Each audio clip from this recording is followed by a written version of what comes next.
నమస్తే డి న్యూస్కు స్వాగతం. నేను మీ కిరణ్మై. ముందుగా బులెటిన్లో హెడ్లైన్స్. పాకిస్తాన్ ఆఫ్ఘనిస్తాన్ మధ్య పరస్పర వైమానిక దాడులు. ఆఫ్ఘన్పై యుద్ధం ప్రకటించామన్న పాక్, ధీటుగా ఎదుర్కొంటామన్న ఆఫ్ఘన్. డిఎంకేలో చేరిన అన్నా డిఎంకే మాజీ సీఎం పన్నీర్ సెల్వం. పార్టీ కండువా కప్పి ఆహ్వానించిన సీఎం స్టాలిన్. శాసనసభ అసెంబ్లీ సమావేశాల్లో పలు అంశాలపై సభ్యుల ప్రశ్నలు, సమాధానాలు ఇచ్చిన మంత్రులు పి నారాయణ, గొట్టిపాటి రవికుమార్.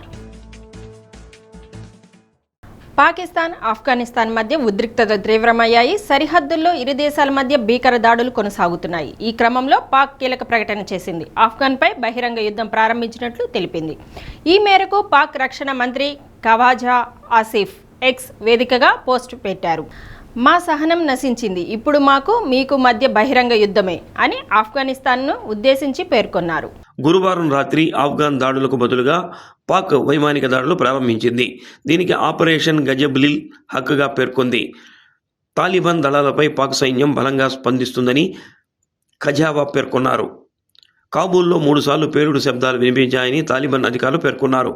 కాబూల్, కాందహార్, పక్తియా ప్రావిన్సెస్లో వైమానిక దాడులు జరిగాయని ఆఫ్ఘన్ ప్రభుత్వ అధికార ప్రతినిధి జబీహుల్లా తెలిపారు. ఎలాంటి ప్రాణ నష్టం సంభవించలేదని వెల్లడించారు. పాక్పై చేపట్టిన దాడుల్లో 55 మంది ఆ దేశ సైనికులు చనిపోయారని ఆఫ్ఘన్ ప్రకటించింది. ఇస్లామాబాద్ దీన్ని తోసిపుచ్చింది. ఘర్షణల్లో 2 పాక్ సైనికులు మరణించారని, మరో 3 గాయపడ్డారని పేర్కొంది. ఇస్లామాబాద్ సైనికుల నిర్బంధంపై ఆఫ్ఘన్ చేసిన ప్రకటనను పాక్ ప్రభుత్వ ప్రతినిధి మోషరఫ్ అలీ జైదీ ఖండించారు. ఆఫ్ఘన్ సైనికులే 133 మంది మరణించారని, 200 మందికి పైగా గాయపడ్డారని అన్నారు. 9 మంది సైనికులను నిర్బంధించినట్టు తెలిపారు. ఇటీవల తమపై జరిగిన వైమానిక దాడులకు ప్రతీకారంగా పాక్పై ఆఫ్ఘన్ విరుచుకుపడింది. ఇది ఇరు దేశాల మధ్య తాజా ఉద్రిక్తతలకు దారితీసింది.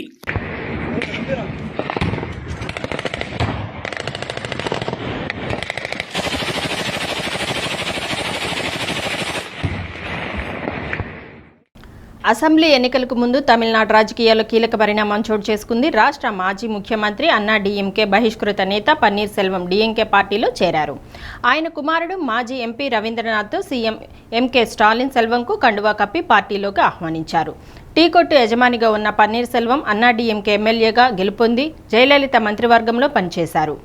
అవినీతి కేసుల్లో జయలలితను దోషిగా న్యాయస్థానాలు నిర్ధారించినప్పుడు రాజీనామా చేసి తన స్థానంలో సీఎంగా పన్నీర్ సెల్వానికి అవకాశం కల్పించారు. జయలలితకు వీర విధేయుడిగా పేరున్న పన్నీర్ సెల్వం జయలలిత నిర్దోషిగా తేలినప్పుడు సీఎం పదవికి రాజీనామా చేసి జయలలితకు అప్పగించారు. ఇలా 3 సార్లు జయలలిత పన్నీర్ సెల్వానికి ముఖ్యమంత్రి అయ్యే అవకాశం కల్పించారు. వీర విధేయతతో పన్నీర్ సెల్వం సచివాలయంలో జయలలిత సీఎంగా విధులు నిర్వహించే కుర్చీలో జయలలిత ఫోటో ఉంచి పక్కన మరో కుర్చీ వేసుకుని పరిపాలన సాగించారు.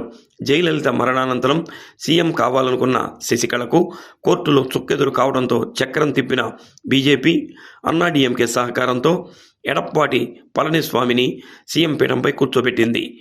అప్పటి నుంచి అన్నా డిఎంకేలో కొనసాగుతున్న పన్నీర్ సెల్వం అసంతృప్తితో ఉంటూ పార్టీ నుంచి బహిష్కరించబడి నేడు తాజాగా సీఎం స్టాలిన్ సమక్షంలో డిఎంకేలో చేరారు. 2 సార్లు సీఎంగా పన్నీర్ సెల్వం పనిచేసిన తమిళనాడు రాజకీయాల్లో ఆయన ప్రభావం నామమాత్రమేనని విశ్లేషకులు భావిస్తున్నారు.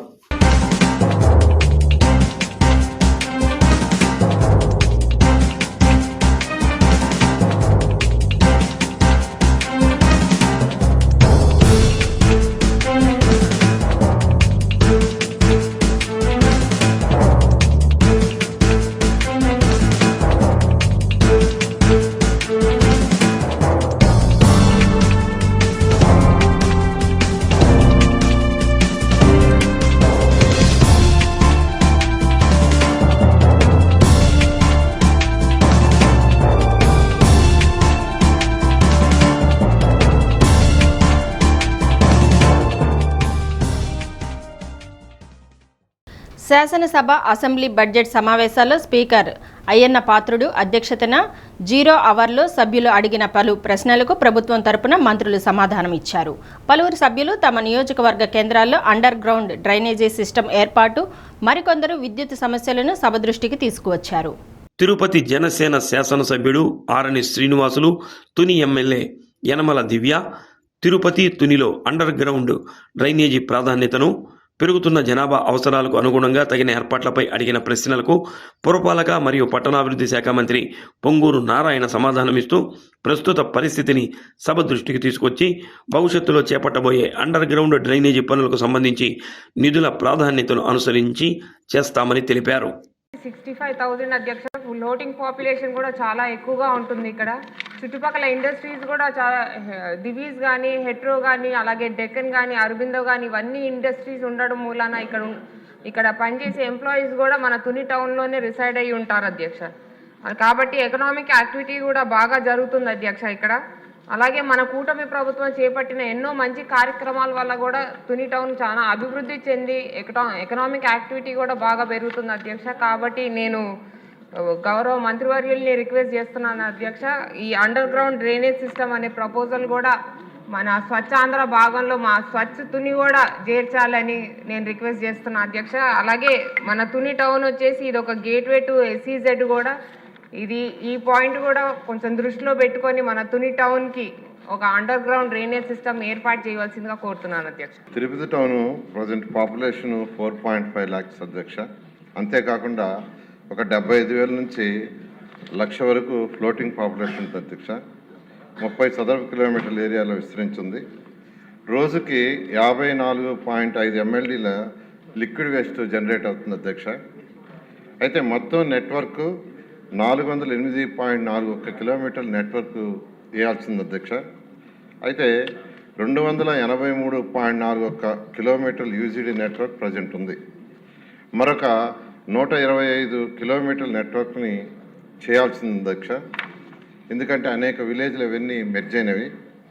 అయితే ఇందులో ఏదైతే ఆల్రెడీ 1993 నుంచి 95 దాకా ఏదైతే UGD చేశారో పాత UGDలో 60 కిలోమీటర్ల UGD నెట్వర్క్ని రీప్లేస్ చేయాల్సింది అధ్యక్ష. అది ఓల్డ్ అయిపోవటం, ఫ్రీక్వెంట్గా అనేక లీకేజీలు రావడంతో అయితే ఈ 125 కిలోమీటర్ల న్యూ నెట్వర్క్ని ప్లస్ 60 కిలోమీటర్లు రీప్లేస్ చేయాలంటే 152.45 కోట్లు కావాలని ఎస్టిమేషన్ చేశారు అధ్యక్ష. అయితే ఏదైతే 60 కిలోమీటర్లు రీప్లేస్ చేయాలో దాంట్లో 7.5 కిలోమీటర్లు ఓల్డ్ నెట్వర్క్ని రీప్లేస్ చేయడానికి ఆల్రెడీ 35 కోట్లతో యాక్చువల్గా ప్రపోజ్ చేసి టెక్నికల్ స్టేజ్లో ఉంది అధ్యక్ష. మార్చి నెలలో దానికి టెండర్ పిలవడం జరుగుతుంది. విద్యుత్ ట్రాన్స్ఫార్మర్ల పంపిణీపై శాసనసభ్యులు మద్దిపాటి వెంకటరాజు అడిగిన ప్రశ్నకు మంత్రి గొట్టిపాటి రవికుమార్ సమాధానమిచ్చారు. గోపాలపురం నియోజకవర్గంలో ఇప్పటికే 177 వ్యవసాయ ట్రాన్స్ఫార్మర్లు జారీ చేశామని అన్నారు. 239 వ్యవసాయ విద్యుత్ ట్రాన్స్ఫార్మర్లను త్వరలోనే జారీ చేస్తామని తెలిపారు. రైతులకు ఉచిత విద్యుత్ కోసం ప్రభుత్వం 13,722 కోట్లు ఖర్చు చేస్తుందని అన్నారు. విద్యుత్ లైన్ల కింద ఇళ్లు కట్టుకోవడం ద్వారా కూడా విద్యుత్ ప్రమాదాలు జరుగుతున్నాయి. ట్రాన్స్ఫార్మర్లు తక్కువ ఎత్తులో ఉంటే క్షేత్రస్థాయి అధికారులకు సమాచారం ఇవ్వమని తెలిపారు.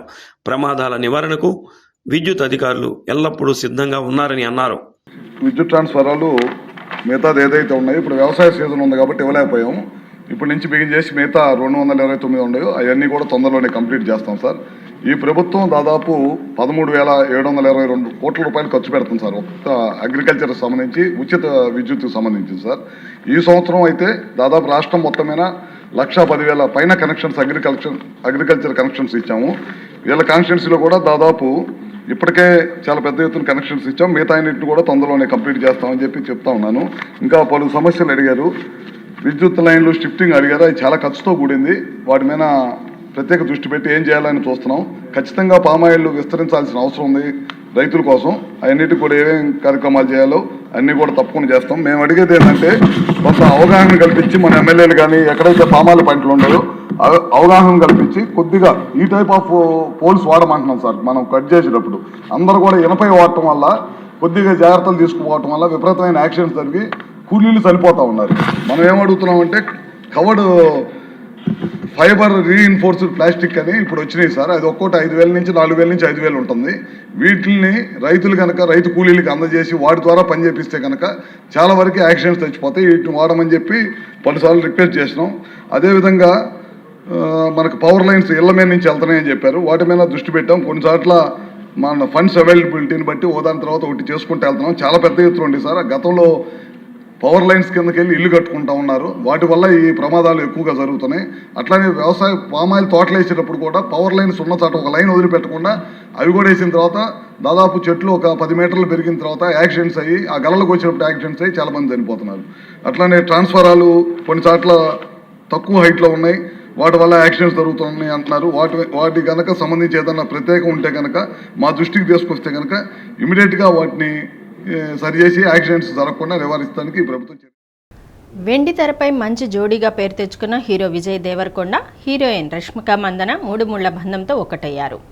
రాజస్థాన్లోని ఉదయ్పూర్ వేదికగా వీరి వివాహం జరిగింది. కుటుంబ సభ్యులు, ఆత్మీయ బంధుమిత్రులు, సినీ ప్రముఖుల సమక్షంలో 2 సంప్రదాయ పద్ధతుల్లో ఘనంగా వివాహం జరిగింది. తొలుత జీలకర్ర బెల్లం తంతుతో, వధువు ఇంటి కొడవ సంప్రదాయంతో వివాహం వేడుక నిర్వహించారు. కొత్త జంట సోషల్ మీడియాలో ఫోటోలతో పాటు ఒకరికొకరు తమ అంతరంగాన్ని పంచుకున్నారు. మార్చి 4న హైదరాబాద్లో రిసెప్షన్ జరగనుంది.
జిల్లా కోర్టు భవనం నిర్మాణానికి అనువైన భూముల అన్వేషణలో అధికారులు ఉన్నారు. కోర్టు నిర్మాణానికి 2.80 ఎకరాలు కేటాయించడానికి అధికారులు సిద్ధంగా ఉండగా కనీసం 5 ఎకరాలు కేటాయించాలని న్యాయశాఖ వర్గాలు కోరుతున్నాయి.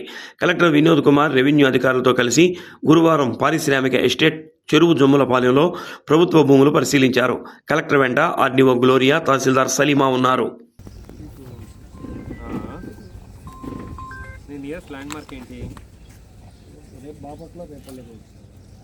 ఓకే, ఇట్లా వచ్చామా.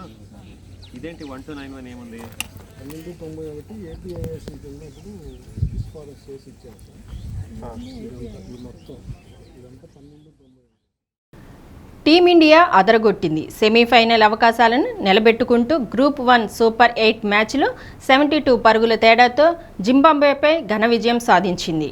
అభిషేక్ శర్మ 30 బంతుల్లో 55 పరుగులు, player of the match Hardik Pandya 23 బంతుల్లో 50 పరుగులు, తిలక్ వర్మ 16 బంతుల్లో 44 పరుగులతో చెలరేగడంతో మొదట భారత్ 4 వికెట్ల నష్టానికి 256 పరుగులు చేసింది. ఇషాన్ కిషన్ 24 బంతుల్లో 38 పరుగులు, సూర్యకుమార్ 13 బంతుల్లో 33 పరుగులు చేశారు. ఛేదనలో జింబాబ్వే 6 వికెట్లకు 184 పరుగులు చేసింది. బెనెట్ 97 పరుగులు చేసినా మిగతా బౌలర్లు పెద్దగా రాణించకపోయినా బహిరంగ ప్రదేశాల్లో మద్యం సేవిస్తే కఠిన చర్యలు తీసుకుంటామని ఎస్ఐ మహేంద్ర హెచ్చరించారు. సింగరాయకొండలోని పంచాయతీ కార్యాలయం పరిసరాల్లో గుర్తు తెలియని వ్యక్తులు రాత్రి వేళల్లో మద్యం సేవిస్తున్నారని ఎస్ఐ దృష్టికి రావడంతో పంచాయతీ కార్యాలయాన్ని ప్రాంగణాన్ని పరిశీలించారు. సిబ్బందితో పరిసరాలను శుభ్రం చేయించారు. ఇకపై ఎవరైనా ఆ ప్రదేశంలో మద్యం సేవిస్తే కేసులు నమోదు చేస్తామని ఎస్ఐ స్పష్టం చేశారు.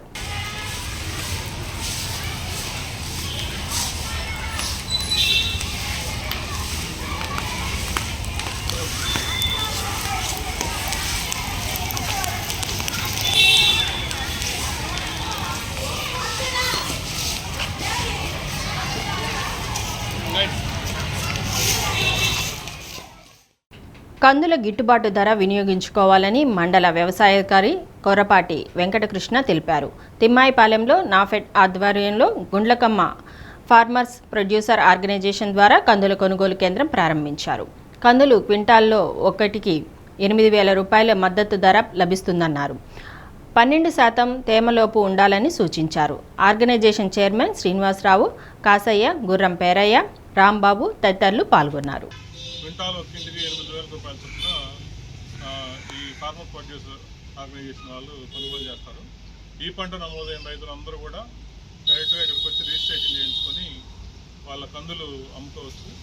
అయితే రైతు సోదరులు తప్పనిసరిగా గమనించాల్సింది ఏంటంటే తేమ శాతం 12% లోపు ఉండేటట్టు చూసుకొని మరి తిమ్మాయిపాలెం రైతు సేవా కేంద్రం వద్దకు వస్తే నాఫెడ్ వారికి మరి ఈ గుండకమ్మ ఫార్మర్ ప్రొడ్యూసర్ ఆర్గనైజేషన్ వారు ద్వారా కొనుగోలు చేస్తున్నారు కాబట్టి ఈ అవకాశాన్ని రైతు సోదరులందరూ కూడా ఉపయోగించుకోవాలి.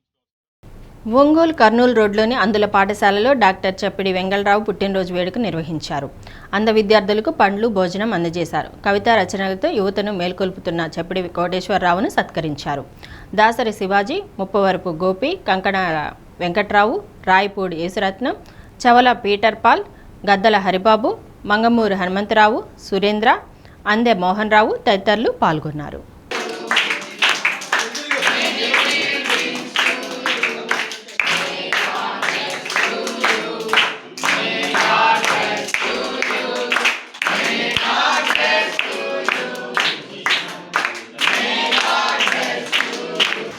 అన్న మాకంటే చాలా సీనియరు అయినా కూడా యేసురత్నం అన్న కార్యక్రమాలు రావడం కూడా సంతోషం.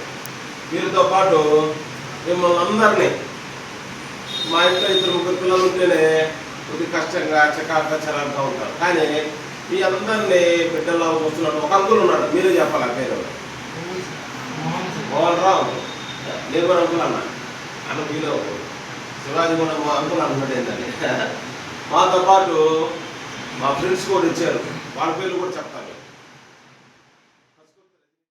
జోలాలి పాడాలి, జోలాలి పాడాలి, ఈ జోల పాటతో పాపాయి ఆగోల ఈ జోల పాపాయి.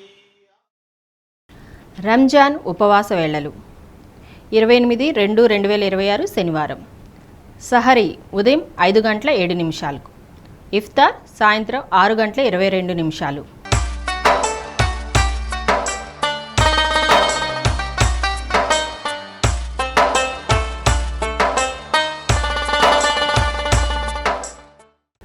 బులెటిన్ ముగించే ముందు హెడ్లైన్స్. పాకిస్తాన్, ఆఫ్ఘనిస్తాన్ మధ్య పరస్పర వైమానిక దాడులు. ఆఫ్ఘన్పై యుద్ధం ప్రకటించామన్న పాక్, ధీటుగా ఎదుర్కొంటామన్న ఆఫ్ఘన్. డీఎంకేలో చేరిన అన్నా డీఎంకే మాజీ సీఎం పన్నీర్ సెల్వం. పార్టీ కండువా కప్పి ఆహ్వానించిన సీఎం స్టాలిన్.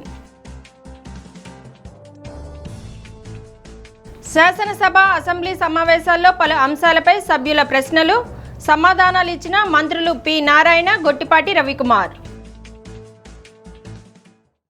డి న్యూస్లో నేటి మాట. మన వలన ఒకరు సంతోషంగా ఉన్నారంటే అది మన వ్యక్తిత్వం. మన వలన ఒకరు బాధపడుతున్నారంటే అదే మన గుణం.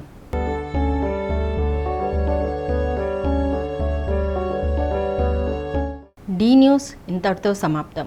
నిరంతరం చూస్తూ ఉండండి డి న్యూస్.